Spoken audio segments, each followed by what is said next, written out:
when you sit down to work, you don't know what to work on because everything is important. So, prioritizing what to work on is key. And this is where something like the Eisenhower matrix can help you if you feel like everything is important. Everything is something that I've got to begin working on, but I'm just not sure where I should start. And that leads to decision fatigue, that leads to being getting yourself distracted and saying, let me pick the shallow work, maybe I'll send out that email instead of really getting to the big tasks and projects that you have on your plate. So really, number one challenge that people have and struggle with when it comes to focus and attention is prioritizing what to work on among everything that is as important. Hello and welcome to the Success with Savitha podcast, where we share hot tips on how to do life and business without losing your mind. I'm your host, Savitha Nanjappa, entrepreneur, high-achieving 9-to-5er turned transformational success coach, helping you create a wildly successful business.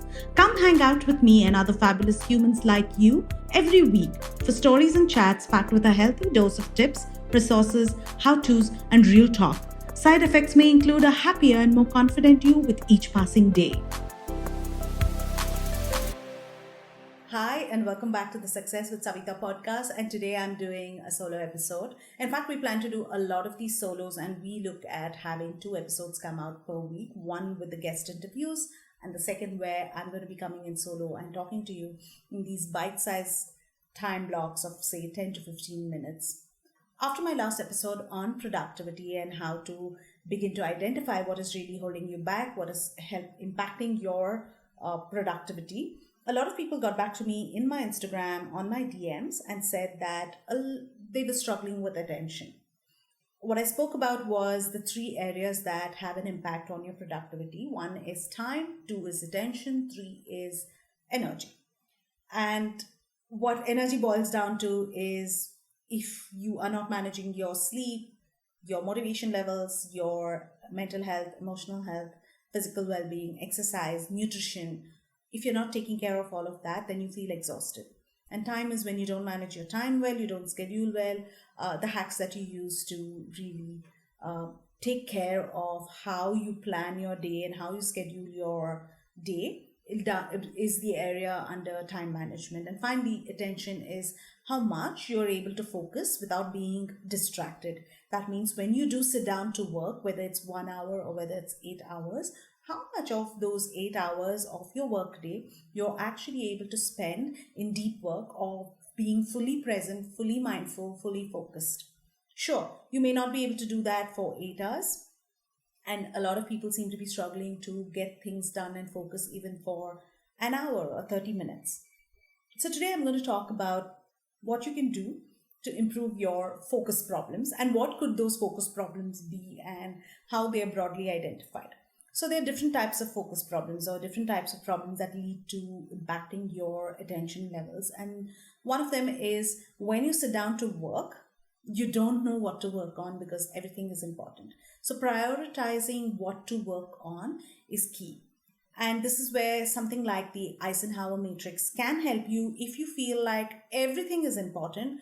Everything is something that I've got to begin working on, but I'm just not sure where I should start.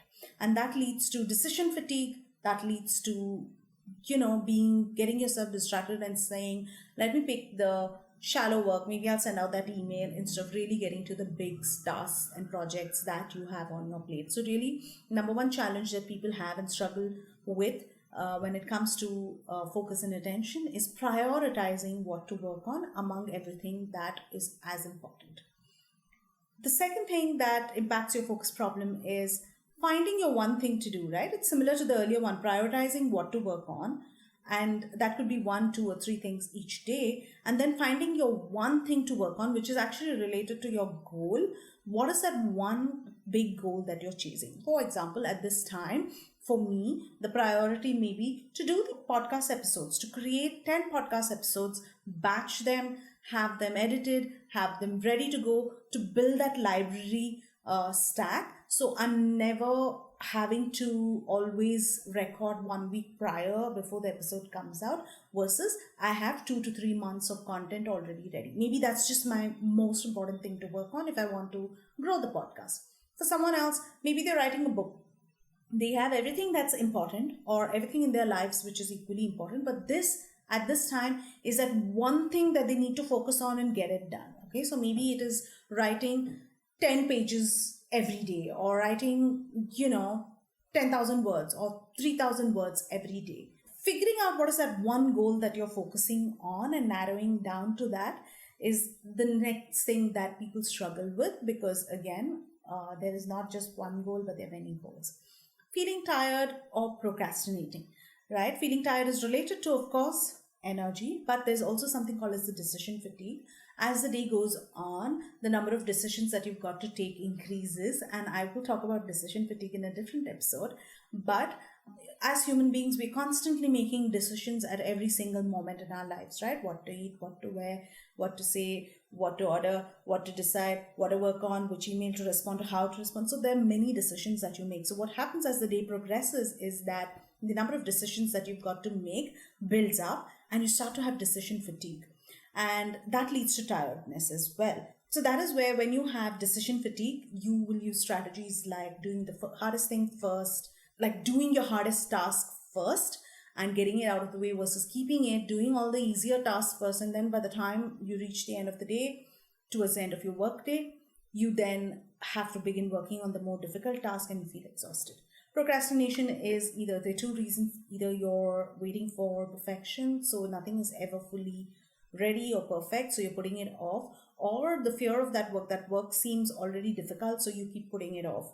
And of course, procrastination by itself requires a whole long episode on how to identify it, how to fix it, what action steps you can take to deal with it. But I will tell you one thing: if you know that you procrastinate, identifying and being intentional about it is really important.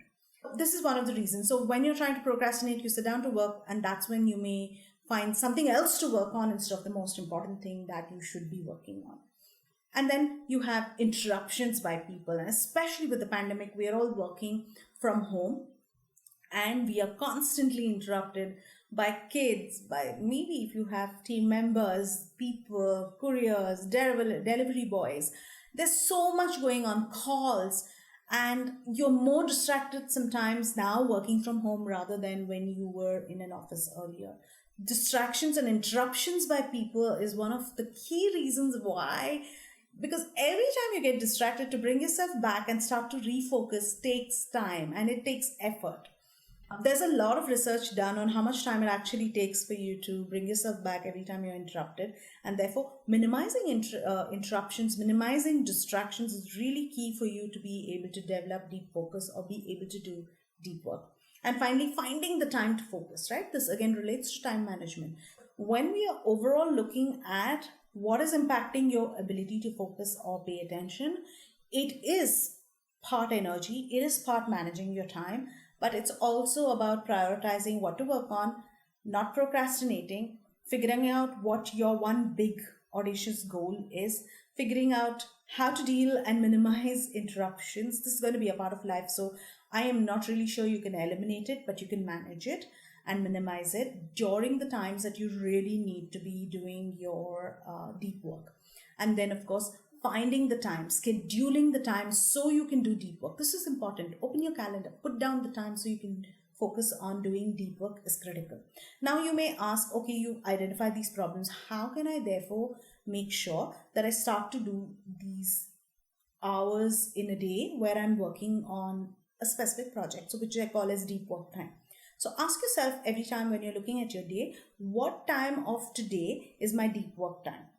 Start by scheduling 30 minutes. You don't have to identify and put down 4 hours. I mean, it's good if you can do it. It's great if you are able to block 4 hours, but start with 30-minute time blocks. You can use the Pomodoro where you, what is the Pomodoro? You turn on the clock for 25 minutes. You just work on one thing. At the end of 25 minutes, you take a 5-minute break and then you can restart again. But the most important thing that you may have to do is, when you identify this 30 minutes or 1 hour in your calendar for when you're going to be doing the deep work, you have to be very clear what exactly and specifically are you going to be working on during that 1 hour. It cannot be those 4 emails or responding to a WhatsApp text or you started to do research, you opened out a few tabs, got lost within your social media. It can't be that. You have to be specific that at this time I'm going to be working on this and this is exactly what I'm going to be doing.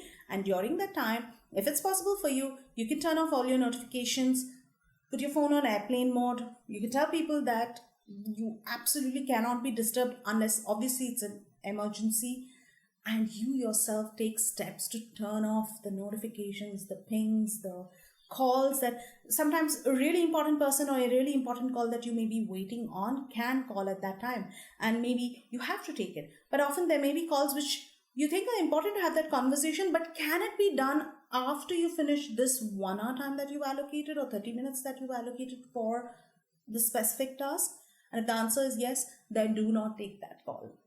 So airplane mode is good, turning off notifications is good, and this will help you get to your first 30 minutes. Once you've gotten good at doing 30 minutes or an hour, then you can increase it. Then you can, schedule longer blocks of time. So it's really about practicing it and practicing it consistently. I hope in this episode, I've been able to talk to you about what are these attention problems and why you should really be reducing the number of decisions that you should be taking, not putting it off, not putting the important tasks to the end of the day, and making sure that you minimize distractions and intentionally schedule within your calendar time for deep work. What is deep work, you may ask? Deep work is deep work is work that helps you push your cognitive abilities to the limit. Professional tasks, things that only you and you can do, requires intense focus and concentration and is difficult to replicate. So that truly is the definition of deep work. Whereas shallow work is not cognitively demanding, it can be done. You can be doing two things at the same time. You can watch TV and send emails, maybe. It is logistical type of tasks, admin related, things like that. Easy to replicate, meaning not just you, but others also could do it. So these are tasks that you're able to identify, you should delegate, outsource, and then often performed while distracted, which is why I said, yeah, you're probably sending those emails and you end up sending something wrong because you're watching Netflix also at that time. It needn't always be Netflix, it could be music on and then you're working. And sometimes you can get distracted if you're in a workspace and many people are walking around. So shallow work is something that you should look at eliminating, or in fact going ahead and scheduling time to do these things.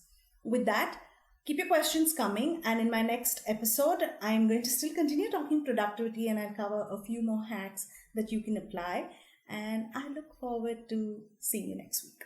Thank you for listening to the podcast. If you like this episode and you want more, you can go to the show notes on my website, which is successwithsavitha.com/podcast. If you like what you've heard so far, I would be grateful to you if you could leave me a 5-star review, subscribe to this podcast, and share with a friend who may find this useful. You can also follow me on my Instagram at successwithsavitha and DM me any questions you may have, and I will be happy to answer them for you. Until the next episode, believe in yourself and all the best to your success.